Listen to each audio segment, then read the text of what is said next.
I feel like with all this talk of humanity and seeing the Atlas robot over there, I have to certify that the three of us are 100% human.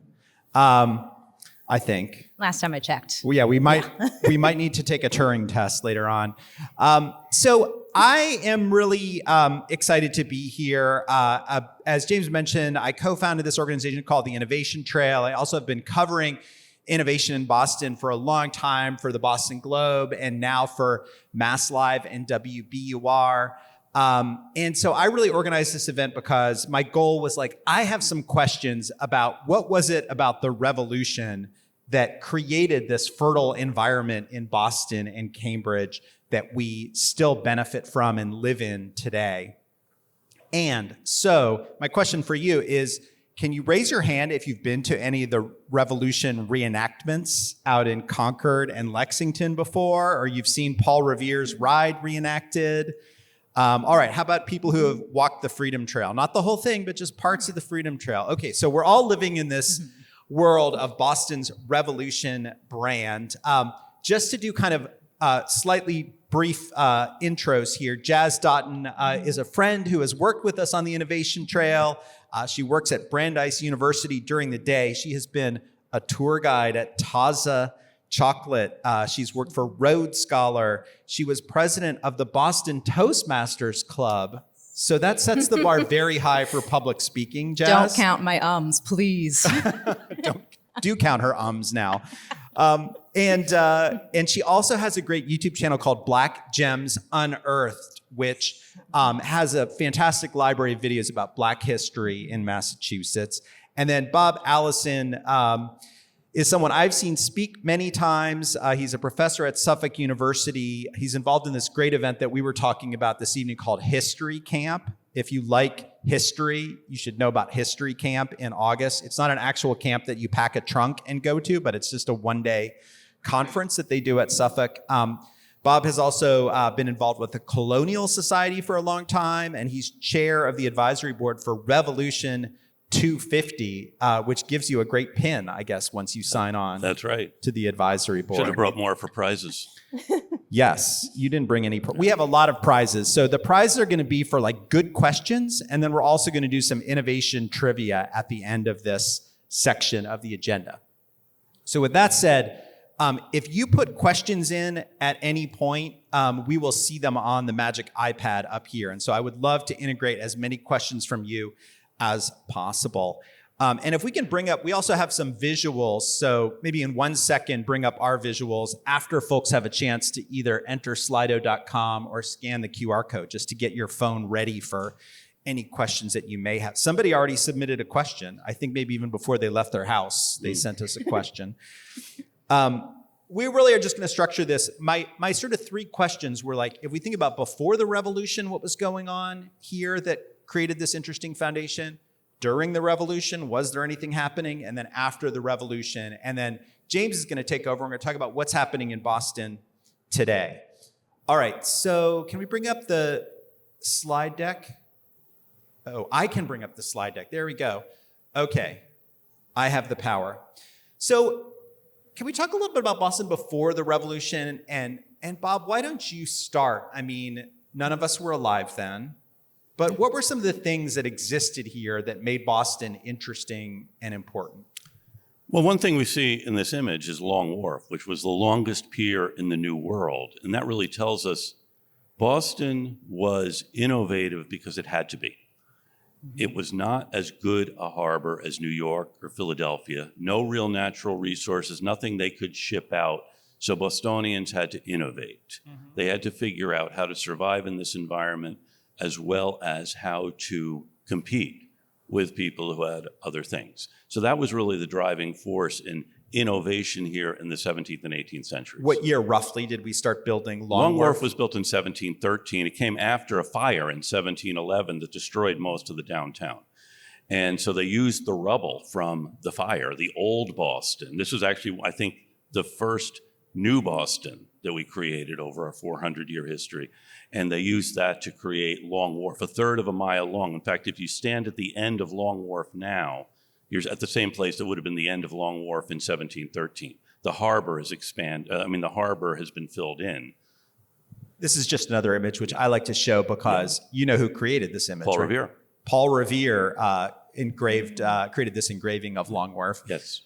So infrastructure was the first thing, right? We were thinking about let's create infrastructure to be an important trading city. Well, to keep trading, and of course, codfish was the big commodity. Codfish, in fact, that's why there's a 5-foot long wooden codfish hanging in our House of Representatives. It's been there since the 1740s. The sacred cod. The sacred cod. The Senate chamber has a holy mackerel. Is that true or is that a historian joke? That's true. They do. They have. I And never also, knew the about that. codfish points to the Democrats when they are in power, at which they've been since 1948. It points to the Republicans when they've been in power. All right. So nobody has had to move that cod for a long They time. haven't had to move for a long time. But This is another picture of infrastructure. Boston Light. This was the earliest picture I could find of Boston Light, which I believe is the first lighthouse in the U.S. and probably built around that same era we're Sometime talking about. 1713. Yeah, Boston Light again. And was the last manned lighthouse. In fact, it was a woman's lighthouse. Sally Snowman was a lightkeeper until she's fairly recently retired. Okay, so we have this infrastructure. Ships are coming. They're bringing stuff. I'm guessing that like information also started to flow, right? Like this is pre-internet. This is pre-cell phones. But I'm guessing once we had lots of trade, you also were getting information. From First around the world. newspaper in the American colonies was in Boston. And in 1720, there were 8 printing presses in all of British North America. 5 of them were here. 5 of the 8 were here. Let's see, Jazz, you know some of these places, yes. I'm curious if anybody in the audience, can you identify the bottom building? Anyone? Yeah. Wait, can you talk a little louder?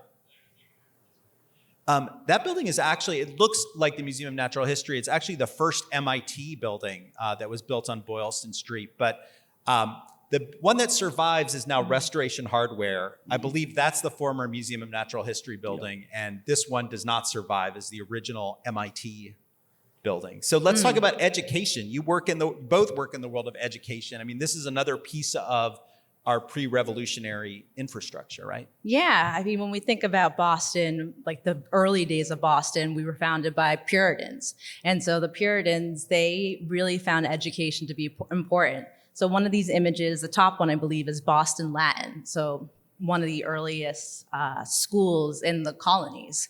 And then you also have MIT that's there because as we move along in history, as we're getting close to the Civil War, or right during the Civil War, that's when MIT was founded because of the industry and the need to have people creating and innovating for the war and after the war. And also on the far right, we have Harvard University going backwards in time in order to educate the Puritans, the ministers, because religion was so foundational. So today, if you go over to Harvard, you would certainly see like people thinking about the next generation of biology and chemistry and robotics and engineering. What was Harvard doing in the pre-revolutionary times? Like, was it starting to become a place that was gonna train entrepreneurs and train scientists, or not really? Well, James Winthrop was a professor at Harvard, and he was a scientist, a mathematician. By the way, I know that there are Harvard and MIT alums here. Are there any Latin school alums? I ran into 2 yesterday at breakfast. Yeah. I think there is one at least. All right, So, yeah. cool. And Latin school was 1635, and they founded Harvard so the Latin alums would have a place to go. Let's see, I feel like I have some more images. We should talk about, this is, again, pre-revolution. This is a very interesting story about how Boston figured out a way to inoculate people against the frequent smallpox epidemics that would pop up, right? With all these sailors coming into town from all over the world. What was it, every 20 or 30 years? About every 13 years, there was a smallpox outbreak in Boston. So can you talk about Onesimus and Cotton Mather and the North End? That's a really great story. Sure, I can. So going back to the 1720s when there was a smallpox epidemic, Cotton Mather, he had a person who was enslaved to him. Onesimus was his name. And so Onesimus, he had a conversation with him asking, like, have you ever had the smallpox? And Onesimus said, like, yeah, yes and no, because he didn't actually contract it himself. He actually, so his skin was cut open, sorry to be graphic, and a little bit of the smallpox was put into his skin in order to inoculate him.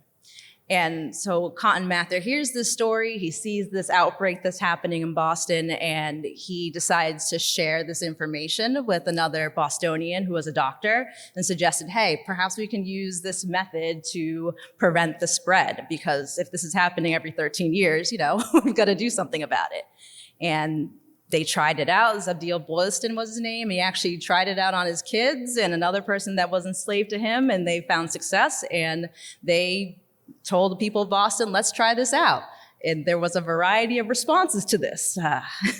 The image in the center here is like what's considered one of the first clinical trial research papers published in North America and maybe the world, was the results of inoculating people. Yeah. Someone threw a bomb through Cotton Mather's window with a note that said, Mather, you dog, a pox on you, I'll inoculate you with this.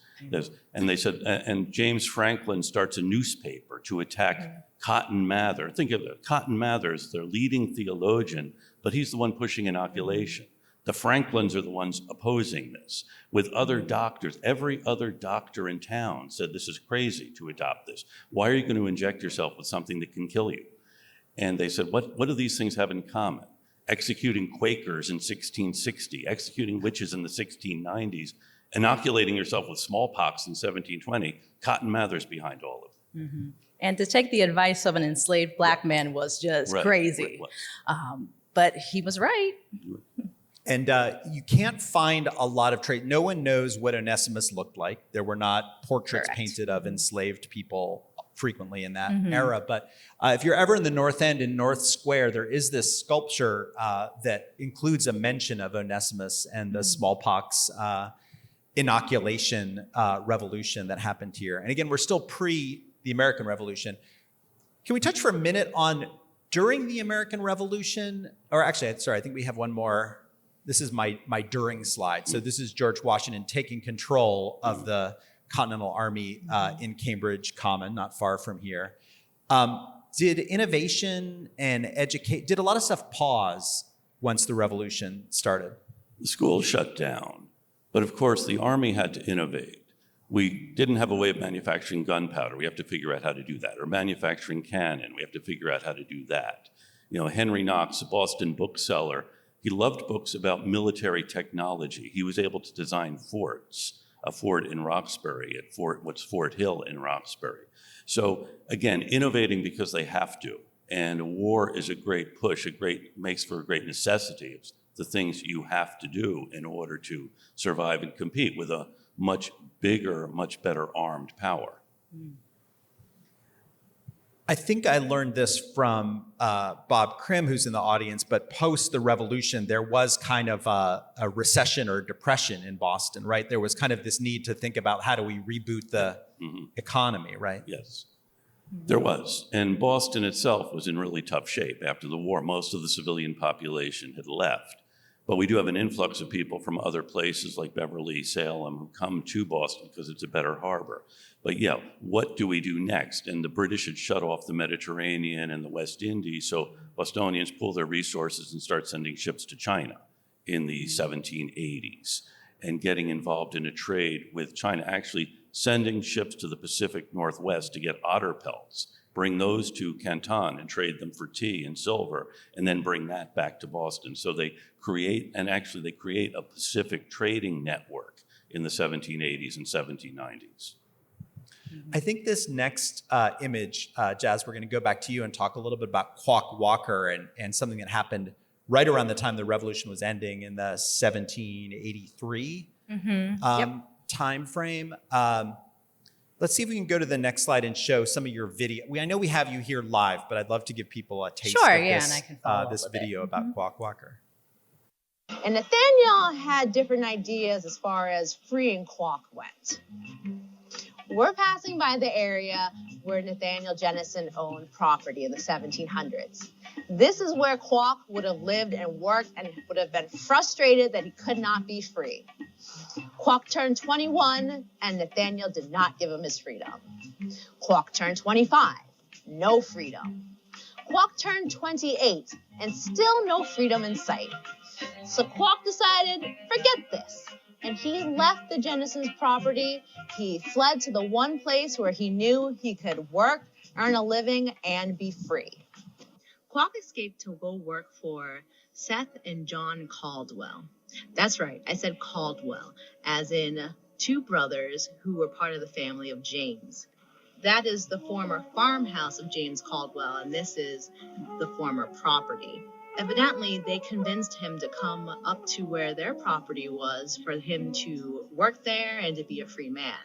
Nathaniel quickly figured out where Kwok escaped to and came up to the Caldwell's property and said to Kwok, "You are my property. You cannot be here with the Caldwells."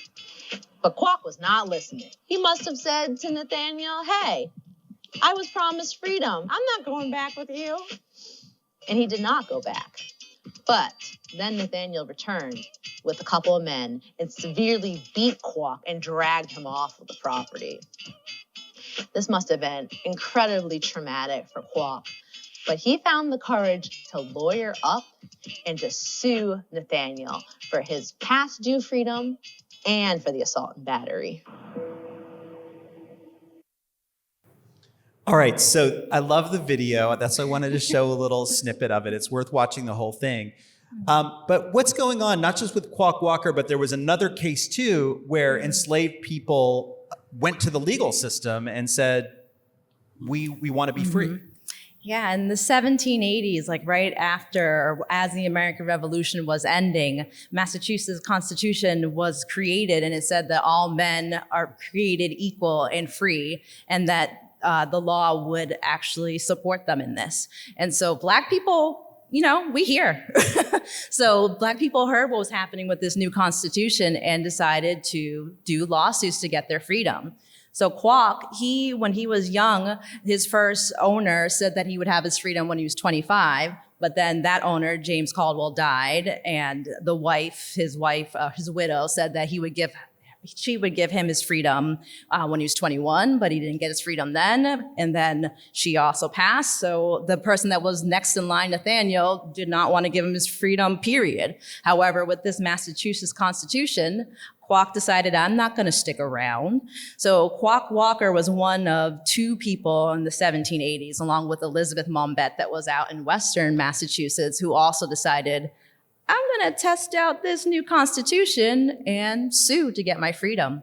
And so it was in 1783 with this case with Kwok Walker, along with the case with Elizabeth Mombet, that ended slavery legally in Massachusetts. I mean, this question is just occurring to me now, but so the Massachusetts Constitution is written first largely by John Adams, right? And then when the U.S. Constitution is written, don't Black people around the country see the all men are created equal phrasing? And why don't Black people in every one of the states? Well, that phrasing's not in the U.S. Constitution. It's in the Declaration of Independence. It's in the Virginia Constitution of 1776. It almost was. The Virginia Convention says, wait a minute, we can't say all men are born free and equal, since about 40% of the people in Virginia are born slaves. So they amend it.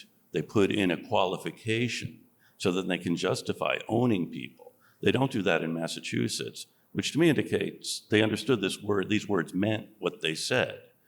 And this is why Judge Cushing in Kwok Walker's case, when he explains it to the jury, says, by the Massachusetts Constitution, the people of Massachusetts seem to have indicated they don't believe that there can be property in human beings. So this is really a tremendous thing. The Massachusetts Constitution also gives us a separation of powers, as well as requiring the towns to maintain schools, to cherish education. So that really is a revolutionary document which allows us to continue innovating, continue governing ourselves without killing each other. Let's see, I want to touch on some post-revolution things, and then there are already some great questions for us to tackle. So we have talked a little bit about healthcare in terms of spreading, popularizing inoculation against smallpox. There's also Mass General Hospital, which has this interesting connection to the revolution. It's started post-revolution, but the chief surgeon and co-founder is basically the son of revolutionaries. Can you talk a little bit about that? Well, Joseph Collins Warren, or John, is a nephew of Joseph Warren, who dies at Bunker Hill. And Joseph Warren also had been a doctor. So you do have this post-revolution creation of Mass General. Most hospitals in the 18th century were places where you went to die. The idea behind Mass General was the place where you go to get better. And also began publishing the New England Journal of Medicine, which they're still publishing. The painting on the right is not a very old painting. I think it's relatively recently done, but it hangs in the operating theater where they performed the first surgery under anesthesia in 1846, which feels like, wow, that's a long time ago that they discovered that it's a good idea to knock people out before operating on them. I wanted to bring up this slide to talk a little bit about manufacturing. I mean, people don't think about Boston and manufacturing innovation, but at one point in East Boston, we were making the fastest ships that anybody was making in the world. Yeah, Donald McKay had a shipyard in East Boston, and Boston had been a center for building ships. The USS Constitution was built here. Another revolutionary tie-in, Paul Revere built a copper rolling mill, the first one in the country, to make copper to line the hull of the USS Constitution. They had to import copper sheets otherwise from England. You're building warships for your Navy. You don't want to have to import them from a potential enemy. So Revere builds a copper rolling mill. And when Constitution was being built, it was actually the largest structure in town.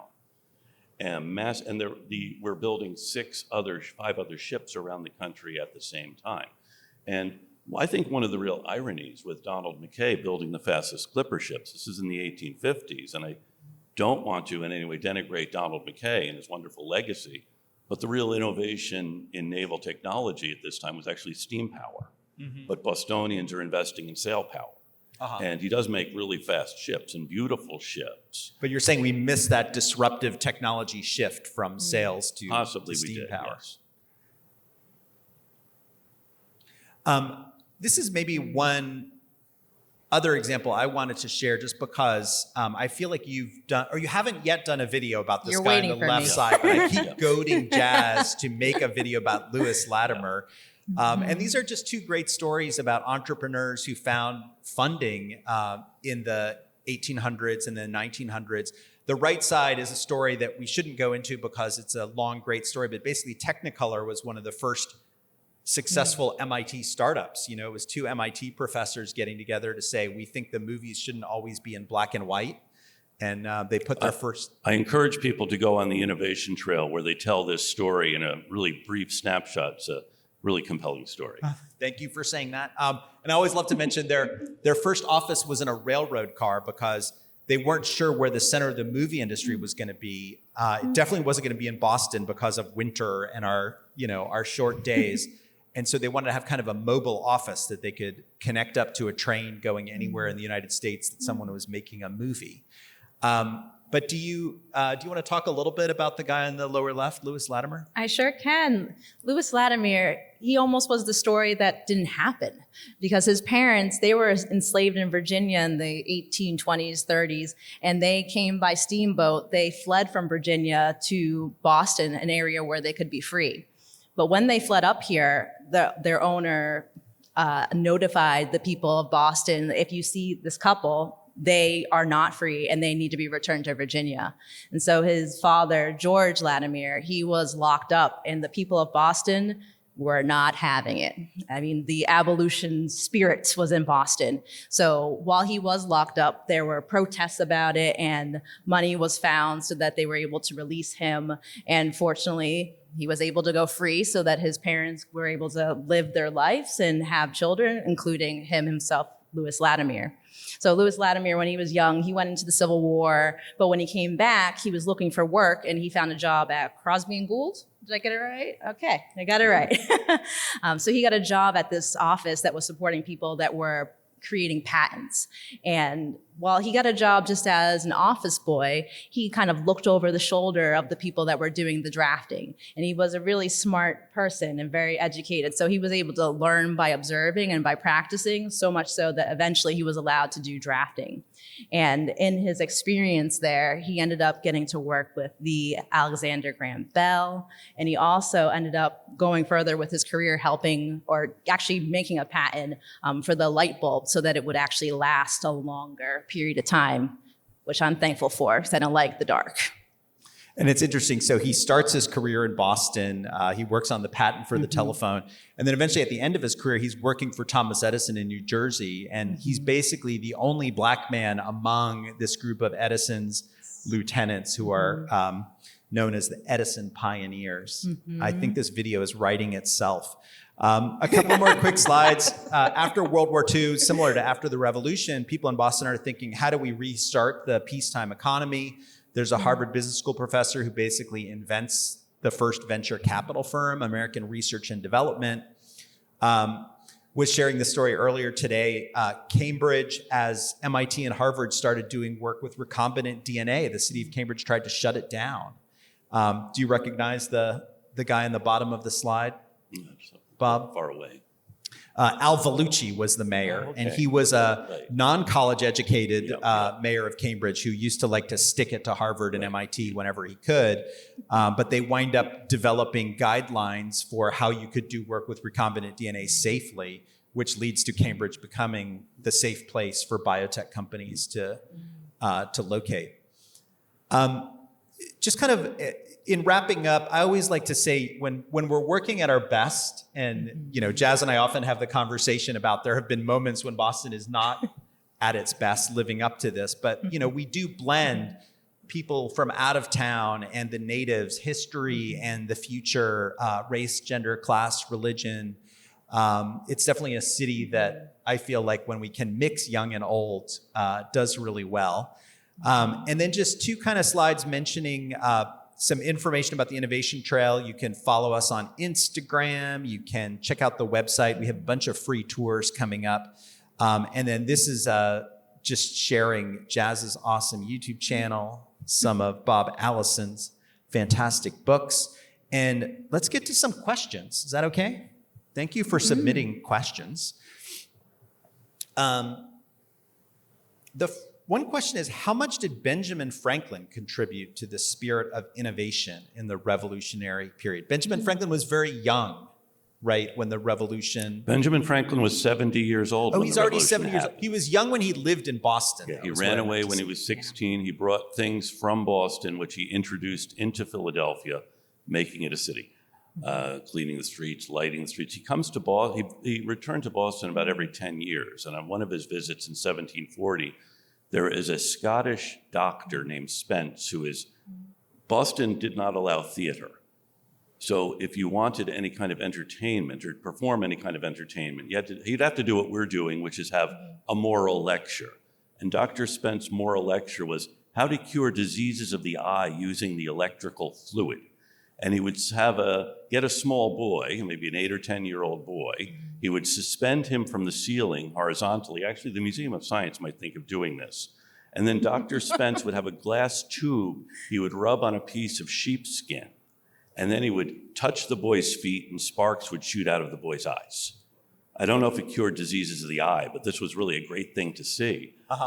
And Spence decides he's going to get out of this racket, so Franklin buys all of his electrical apparatus, and with that, he develops electricity. He's responsible for naming the battery as a place where you store an electrical charge, and the fact that you have an electrical charge, positive and negative, a Leyden jar, and then, of course, he also demonstrates in one of the greatest experiments of the 18th century that electricity is in the clouds. It's everywhere. It's this force holding things together. There's also a fun, I don't know if the person who asked this question has been to the Harvard Collection of Scientific Instruments, which is a tiny, tiny little museum on the Harvard campus, but they have a bunch of instruments that Franklin purchased for Harvard while he was over in France. Yes. Franklin, and they have an orrery, other things there, a tremendous collection. Yeah, it's worth checking out. I highly recommend.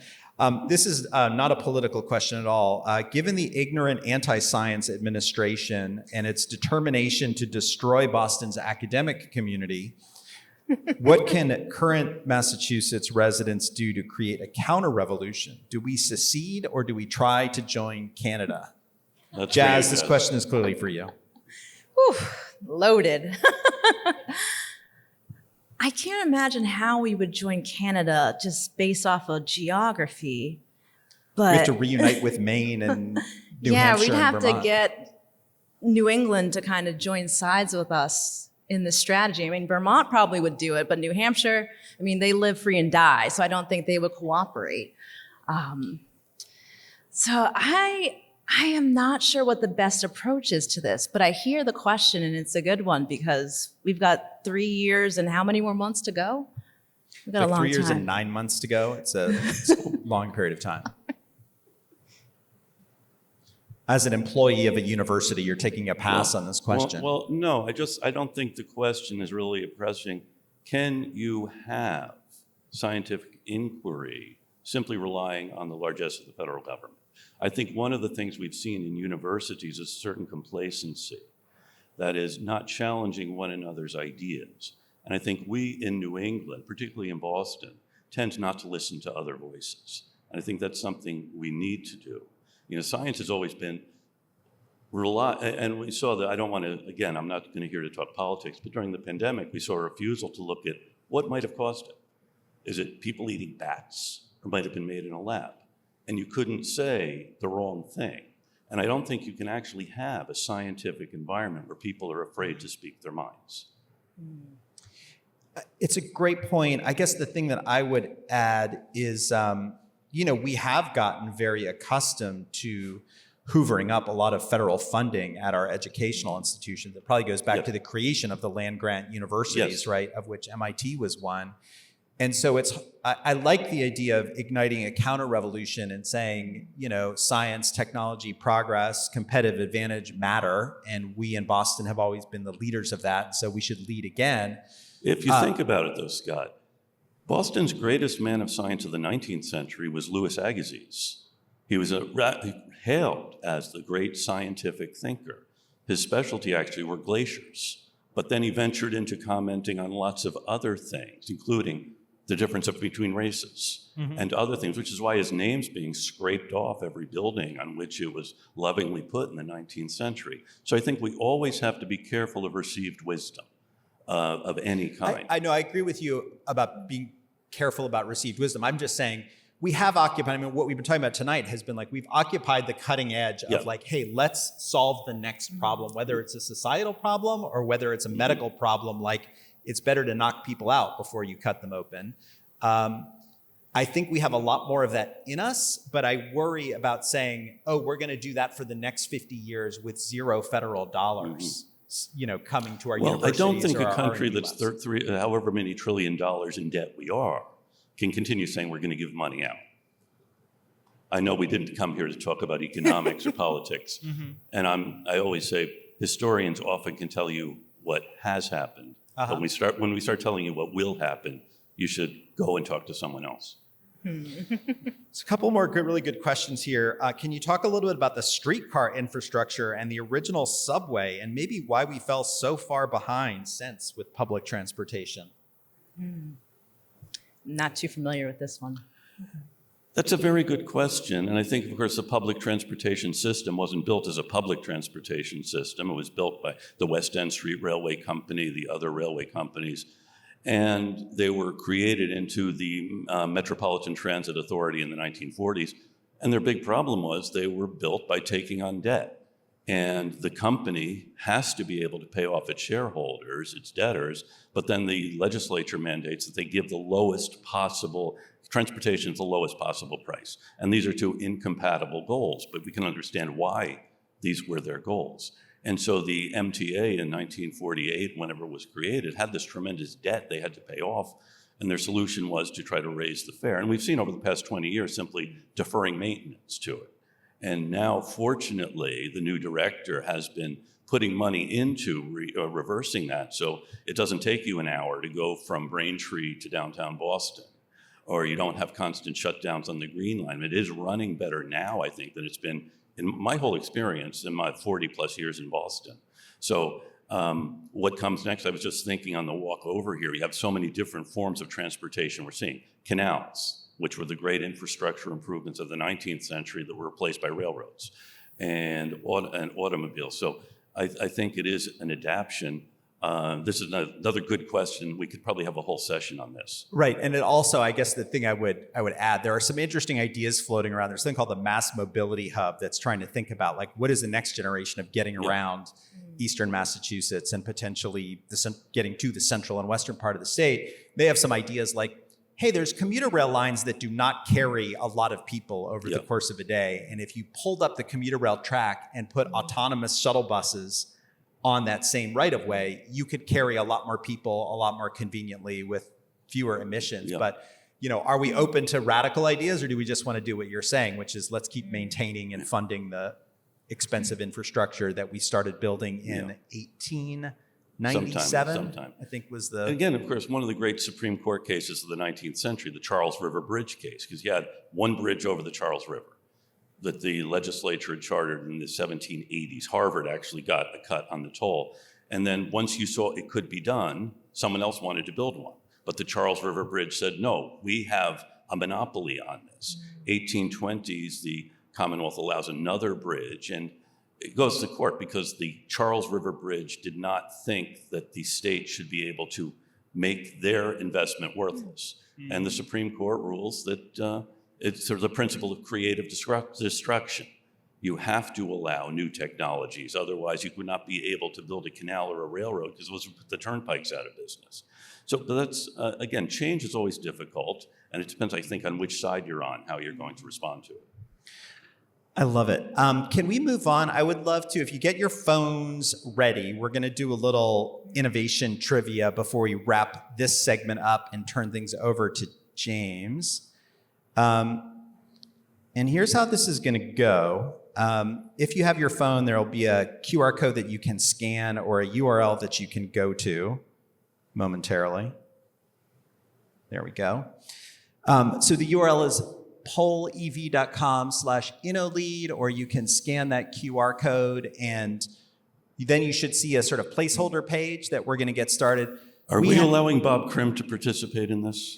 If Bob Krim can figure out how to scan the QR code, Bob, you're welcome. You'll be like the pace car that everybody else is trying to keep up with.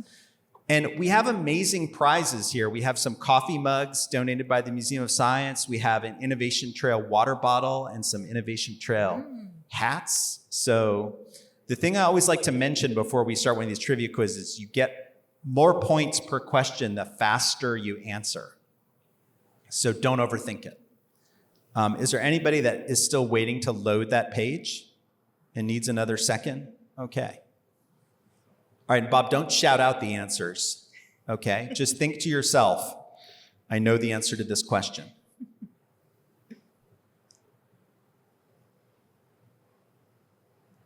All right, there's 9 questions, and you'll see there's a leaderboard in between. So we'll see whatever username you chose here. All right, a couple people still working with the QR code.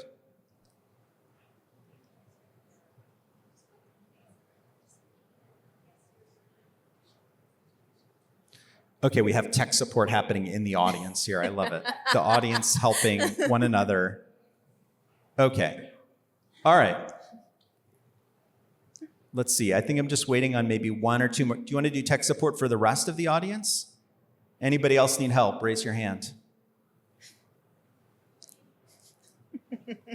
Because it's no fun to start once the quiz has already started. That's true. And then you can't get points. You can't win prizes. You're going to have about 25 seconds per question. So James, can you do the math of how long this quiz will take? About 5 minutes? Is that okay? All right. All right. Thank you for doing that.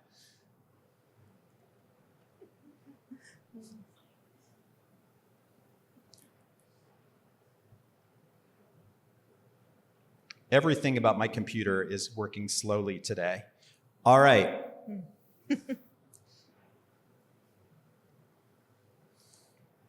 So you should see the clock ticking down.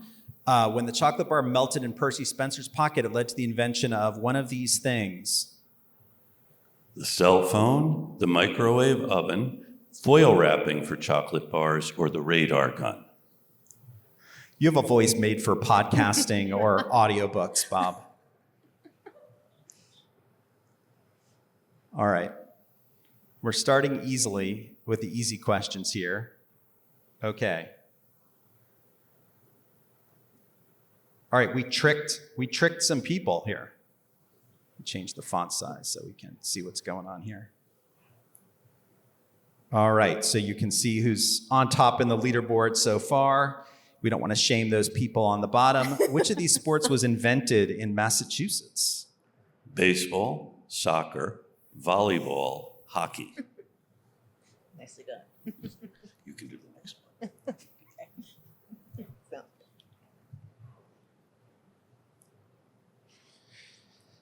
One fun fact that I didn't know is while football wasn't invented in Massachusetts, most of the rules of modern many of the rules of modern football were shaped by kids who would play after school on Boston Common, apparently. Well, Harvard Stadium, biggest, first built in 1900. Guys, actually, okay, volleyball is the leading answer here. All right, we didn't stump a lot of people. Harvard Stadium. Yeah. And guys are dying playing football. And so they and some wanted to ban football altogether. What is the name of the Mass General Surgical Amphitheater where anesthesia was first used successfully in 1846? We may even have mentioned this tonight in our think we did. presentation, or I we hope may have people are paying skated past it attention. without mentioning it. Let's see if 100% of the people get this one right. So yeah, people were dying playing football and being sent to MGH badly injured. Yes. And so there was a move actually to ban it. And the president of Harvard, Charles Eliot, said, well, wait a minute, I just built this big stadium and I want to ban football. And another person who didn't want to ban it was President Theodore Roosevelt, because he liked manly sports. So he convened a conference at the White House of colleges to talk about what to do about football. And one idea was, let's widen the field. And Eliot said, wait a minute, as I mentioned, poured concrete, I really can't widen my stadium. Right. So they they decided you could throw the ball forward. So the forward pass was developed because of Harvard Stadium. Harvard Stadium. I love that. And also that conference at the White House became the NCAA. I love that everybody has some points. You're all on the board right now. The last factory still making candy in Cambridge, makes Junior Mints and Sugar Babies, among other things, is now owned by which company? Is it, Jess? Let's see, Hershey's, Necco, Tootsie Roll Industries, or Mars? And this is a fun fact, but the CEO of this company is the oldest CEO of a publicly traded company in America. Amazing. And I'm told still lives in Wellesley, although I haven't fact-checked that recently. Okay. Well, when you work with candy, why would you retire? That's right. Why would you ever retire? Yeah. All right, a third of you got that one right. All right, Matt and Kevin holding on to the lead there. All right, let's have a museum-related question. Which of these museums was founded first? Isabella Stewart Gardner Museum, Museum of Science, Museum of Fine Arts, MIT Museum.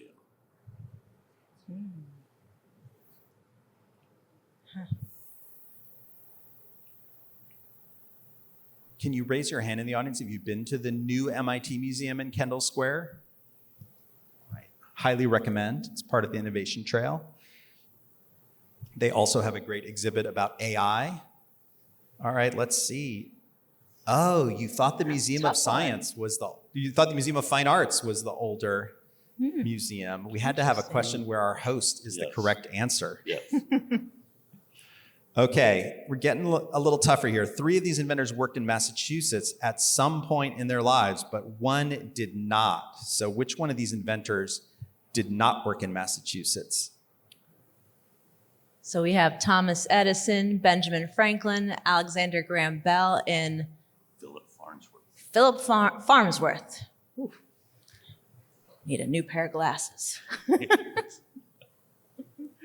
There's a statue of Philo Farnsworth in the U.S. Capitol building. Really? You know, when every state was Yes. allowed to commission two, was it Two. one or two? Two. Two statues. Wow. Philo was sent, but not from Massachusetts. More than half We of have you got John that Winthrop one right. and Samuel Adams. What's that? We have John Winthrop and Samuel Adams. All right, what did Philo Farnsworth invent? Anyone? Television. All right. Television. Fantastic. I should number these questions and then I would know where we are. But next question. One of the pioneers of rocketry was an instructor and researcher at Clark University and did many early experiments around this city. What city are we talking about? Holyoke, Springfield, Lowell, Worcester. And we've got, I'm starting to count prizes now. We have 4 prizes, 5, 6 prizes. So like the top 6 people are going to go home a winner. And the consolation prizes are Innovation Trail stickers. For sticker people, that's a good prize. All right. Almost 2/3 got Worcester. that one right. As Worcester. President Bolger would say, even the turnpike avoids it. All right, I love it. Let's see. So we've got 10 people playing, and pretty good work by our top 2 here. Okay, this is another. Which of these is the oldest question? Which of these Massachusetts schools is the oldest? Boston Latin, Harvard University, Williams College, Plymouth Elementary. Now, I know, Bob, you went to at least one of these schools. Is that true? I did go to one of them. Jazz, we Yeah, should it's put gotta be- Brandeis on here. Name check your Yeah. employer. Temple's not on shucks. the list either. Yeah, that's true. All right. Clock is counting down here. All right. 72%. Boston Latin beat Harvard by 1 Nicely year, right? done. 1635. Sumus Primi. All right. And let's see, we must be on to our last question here. This Cambridge Research Lab was the first to sequence the dog genome, and it was a boxer named Tasha, was it? The Fideau Center. I'm probably mispronouncing these. The Weiss Institute, Draper Lab, Broad Institute. All right. We also have, maybe we can give the whole leaderboard prizes. I forgot that I brought some mini boxes of Junior Mints. The only mass market candy still made here in Cambridge, Massachusetts. And you can smell it when you walk by. You can definitely Free smell it. smells. All right. Half of you, the Broad Institute. We tricked a couple people with the Fideau Center for Dog Genomics, which somebody should fund that. Yeah. All right. I think this is our final leaderboard. Congratulations. Kevin, will you come up so we can give you your prize? And Mary pulled into second place. All right. And Kevin, we're not sure what first prize is. So either it's the Innovation Trail water bottle or a coffee mug or a hat. And Matt and Mary and Matt, why don't you come up as well? Congratulations. Nice work. All right, you can decide what second prize is here. Oh, actually, let Mary have the next choice as our second place. All right. This is not a baseball cap audience, James. Congratulations. All right, and let's see, we do have 2 baseball caps and 1 more mug. So Mags, and then we don't really know who's in 5th and 6th place, because do you Guess know if you were 919. guest 919 or guest 239? All right, come on up. We'll trust you. There's no way to verify this. Oh, you can show us your phone. All right. Fantastic. It says 5th place. All right. And our last guest. All right. And then are there other Junior Mints fans in the audience? I love Junior Mints. Can you raise your hand? All right, the front row. Short. That throw is a little short. Over there? I thought I saw a hand. Okay. I think our game show section of tonight is now over, and we'll leave these here up for later. Innovation Trail stickers. Please help me thank Jazz Dotton and Bob Allison.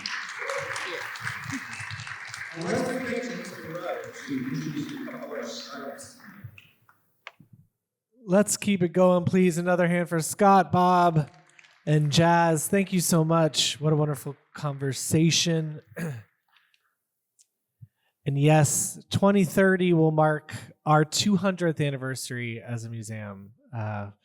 So we may look young, but we are the oldest. So thank you again for that great panel connecting our city's history with sort of current day innovations. I think we all know Boston really stands as a hub of innovation, and we thought it would be really fun to pair that amazing conversation that you just witnessed with some fantastic, with demos of a few fantastic game-changing innovations that are happening right here in our city in Innovation Showcase. So what we're going to do is we have 4 companies who are local to the area, and they are going to come up on stage for a quick 5-minute demo to showcase their work, which span across our 3 main sectors here at the museum: environmental sciences, life sciences, and space sciences.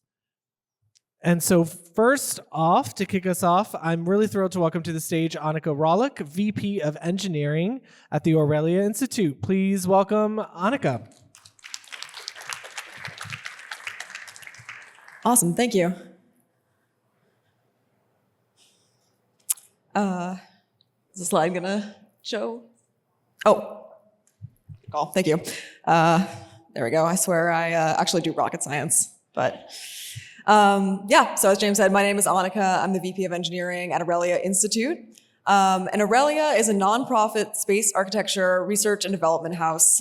And so we spun out of MIT several years ago. We're located in Central Square, so pretty nearby. And our team is a multidisciplinary team of scientists, engineers, and architects that are together working on technology to scale up life in space.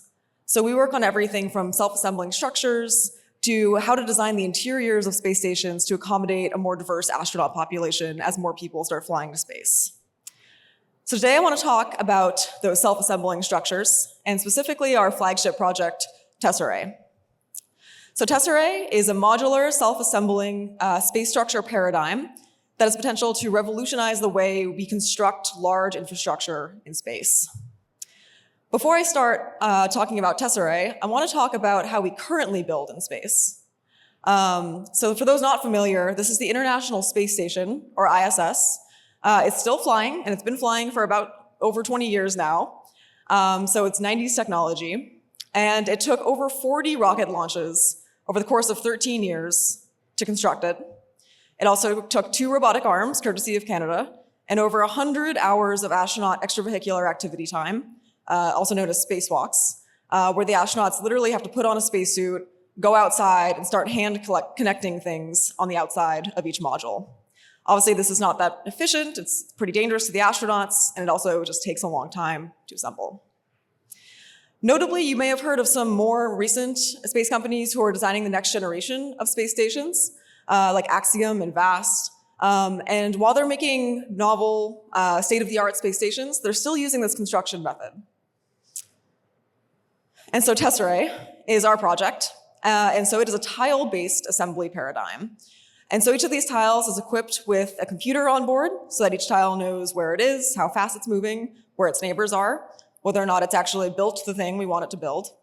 And it's also equipped with magnets. And these magnets are what will enable it to self-assemble in microgravity. Because when you don't have gravity, it's a lot easier to use magnetic force to pull things together. So one of the benefits of Tesserae is that it launches in what we call an unconfigured stack, kind of like IKEA furniture. It ships flat, so it launches in kind of this Pringles can configuration. And then once it's in space, it unfolds and starts to unfold like a protein, and then the tiles begin to bond and find each other, and it itself assembles into the desired shape. In this case, it's a buckyball or soccer ball shape. And that was chosen as our baseline configuration because it maximizes the internal pressurized volume, so all of your living space, while minimizing how many tiles you need to launch. Another notable benefit of this assembly method is that that buckyball shape, so that spear shape, is bigger than our largest rocket fairings, which means that it's impossible to launch something that shape and also that big on the rockets we currently have. For a comparison, the International Space Station, like I mentioned, took 40 launches, and it consists of about 1,000 cubic meters of pressurized volume. That's like a large 6-bedroom house. Tesserae in the baseline configuration would be able to launch on a Falcon 9 rocket, a single launch, and it would offer about 500 meters cubed of pressurized volume. Obviously, there's a lot of other kind of accoutrements on the space station. There's solar arrays from the 90s. There's all these capsules that are attached to it. That's sort of what you're seeing in that diagram there. I had a video here. Yeah. So we test out our technology in the lab and on what we call parabolic flights, also known as the vomit comet, where we get 20 seconds of short microgravity time where we can start iterating and learning the dynamics of the system and then changing it and doing it all over again. And this year we'll actually be launching to the International Space Station with some of our technology to demonstrate one of the full assemblies of our more intelligent tiles with one of the astronauts on board there. Yeah, thank you so much for your time, and I'll look forward to your questions later.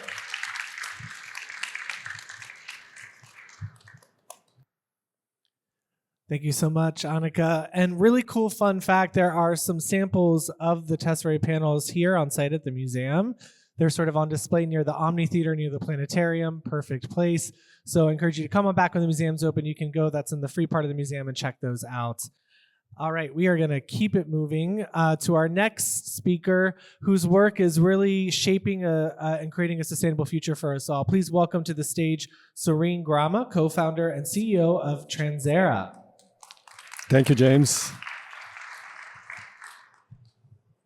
So we are working on the next generation of air conditioners. I guess since many history buffs here, you probably know that in the 1870s, Bostonians figured out that one way to make money is by shipping ice all the way to India from the Walden Pond. So talking about innovation in cooling. But our way is to look at humidity. And humidity sucks. It makes your clothes sweaty, your hair messy. Frankly, it makes you feel like you've run a 5K race in a swamp. But it's not just uncomfortable, it's also very dangerous. Could be very dangerous.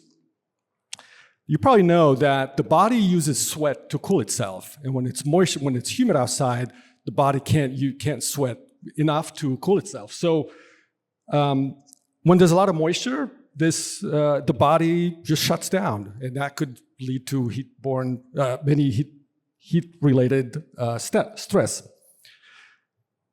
So when they say it's not the heat, it's the humidity that will get you, they really mean that. And the worst part is, the thing that we turn to when it's humid outside, the air conditioner really sucks at handling humidity. Because air conditioners are designed not built for humidity, but they're designed to handle the heat. They're much better at reducing the temperature than taking out the humidity out of the air.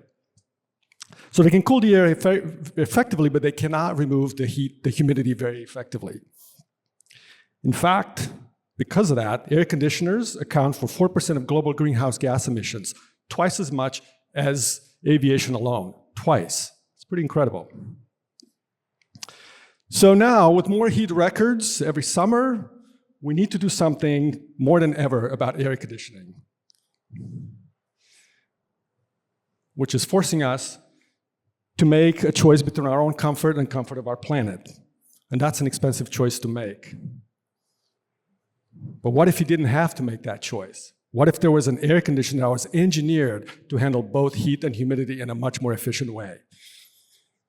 And basically, this is what we're doing at Transera, is using novel materials to absorb moisture from the air and using the heat that's generated by the air conditioner itself to remove more moisture, thereby creating a system that dehumidifies and cools the air when it's hot, and also even humidifying and warming the air when it's not.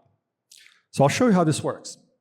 So first of all, the materials we're talking about are these so-called novel engineering materials called metal organic frameworks. They look like this. It's a powder. These materials did not exist even 20 years ago. And what their property is that they're really good at absorbing other chemicals, in our case, water molecules. And another really interesting property is that they can let go of that moisture with very little energy. So a bit of heat, you apply a bit of heat, and that moisture comes out. You might know these materials as like desiccants. You've heard that word before. those little packets of things that you get in your shoe boxes, those are desiccants. But this is a desiccant on steroids. And so far, nobody has put these to use, which is what we figured out we could try to do here at Transera. So how do you get these materials to actually work in an air conditioner? The way to do it is you make it into a coating. So think of it something like this. It's a very thin coating, like a coating of paint on a heat exchanger.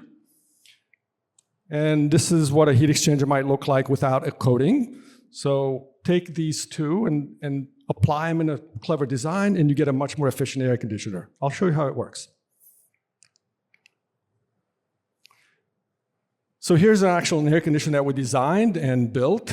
Inside an air conditioner like this, you'll have fans and those heat exchangers that I just mentioned, a compressor.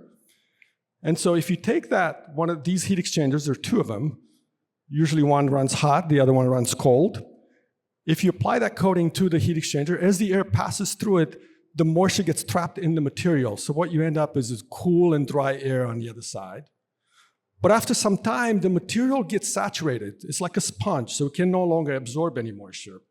So then we take the heat that's already in the air conditioner, apply the heat to the material, and the moisture comes out and is released out of the material, and it's basically thrown outside. So in this matter, the moisture comes into the material and out of the material and goes outside. As opposed to today's air conditioner, the way it removes the moisture is by overcooling the air and to draw the moisture out. That's why it drips out water. So when you walk, on the sidewalks, you see the water dripping out of the air conditioner, it might be dripping on your head. It's because the only way to do the dehumidification is by brute method force, like really overcooling. And it's why a lot of places are super cold in the summer, because they're overcooling the air in order to draw the moisture out. And all that water that's dripping out, it's basically wasted energy. So by simply taking these materials and applying them in a clever way in an air conditioner, you fundamentally change the way the air conditioner works. You separate the two functions, create independent cooling and dehumidification. Let the dehumidification part be done by materials with the help of the cooling process, and let the cooling process just do its own thing, just cooling the air in a much more efficient way. And with this, we can achieve efficiencies of twice of conventional air conditioners. Like literally, you can double the efficiency of an air conditioner by taking this approach, this novel approach. Roughly, that means reducing energy bill by 50% when it comes to cooling. So what are we doing next? Well, we can do these in homes, but why stop at homes? You can do this for workplaces. We are building an air conditioner for commercial buildings. You can do it for schools. You can do it for homes and automotive applications, so you can stay comfortable on your drive home listening to your favorite podcast. In summary, this material, this kind of technology can be applied to any kind of air conditioner, from the smallest automotive to the largest rooftop commercial buildings, and we hope that in the next 10 years, your own air conditioner, you will experience this technology. Thank you so much. Thank you, Soreen. Now, I know I have a ton of questions already, and so you're lucky. Our speakers are all going to hang around afterwards. They'd love for you to come up, and you can check out these different demos up close. Keep asking those questions. Keep the conversation going with them, so make sure to come on up afterwards. Our next demo comes from Anjali Boyd, Product Manager for Fleet Robotics. Please welcome to stage Anjali.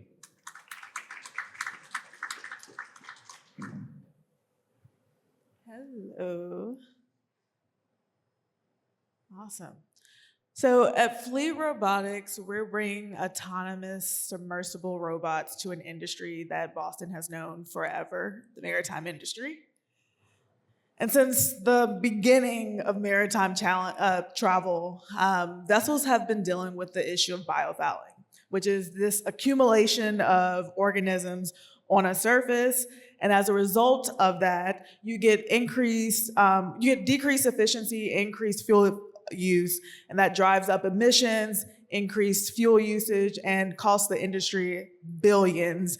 And that's probably an underestimate, to be honest. And so at Fleet, we're challenging this traditional paradigm where these traditional methods either require periodic dry docking, which means taking the vessel out of water, costing a ship owner or operator millions of dollars and days of operation, or you typically get these infrequent reactive cleanings or maintenance. And these could happen every 6 months. And the downside of these solutions is usually the fact that they require a vessel to be in port and stationary, and so it's really location dependent.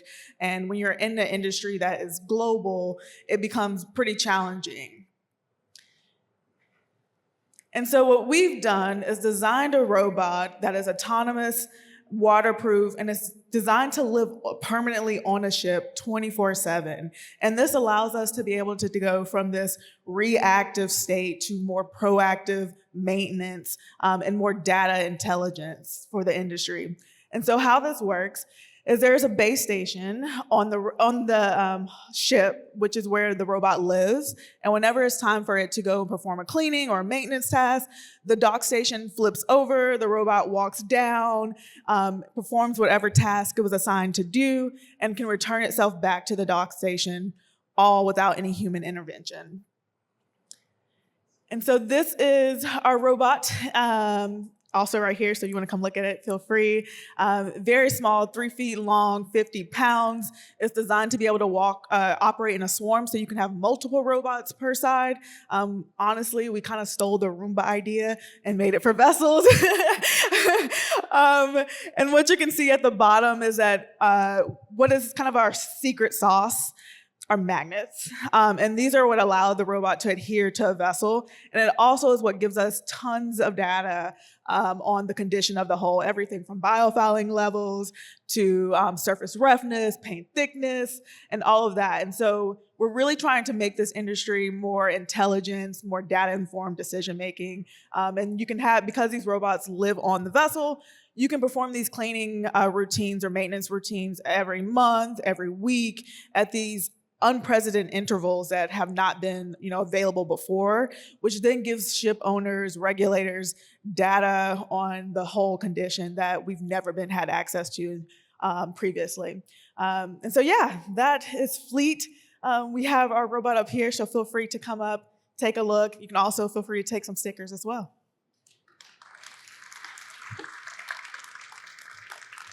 My name is Samantha Johnson, and I'm the founder and CEO of Tatum Robotics. We are developing accessibility solutions for the deaf-blind community. So deaf-blind folks, they can't see or hear, and as a result, they communicate through tactile sign language. So they hold on to the hand of the person that they're signing with in order to feel the signs. However, as you could imagine, if there's not somebody in direct contact with them, they're completely cut off. They are extremely isolated. They experience really high rates of anxiety and depression linked to that isolation and loneliness. So what we've developed is an independent way that they can access tactile sign.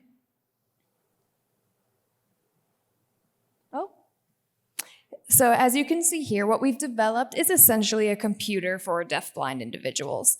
So they can hold on to the robot and they can feel the signs the same way they would if they were signing with me. So this is our friend Jamie. Jamie is deaf-blind. She lives alone. And right now she has no access to emergency alerts. So we're working with Mima here in Massachusetts, and she's getting her first emergency alert using this robot. It was actually coincidentally the day of the earthquake when we were giving her this tutorial, so it was a perfect timing. And it's really something that we're trying to use to open up the world for deaf-blind people.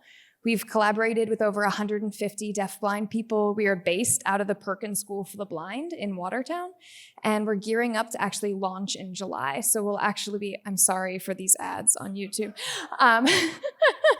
So we're gearing up to launch in July, and we're really excited to really start getting these out to deaf-blind people to start supporting their independence. And we're super thankful to partners like the Museum of Science. Our robot will actually be showcased here starting this summer as part of the Year of Being Human.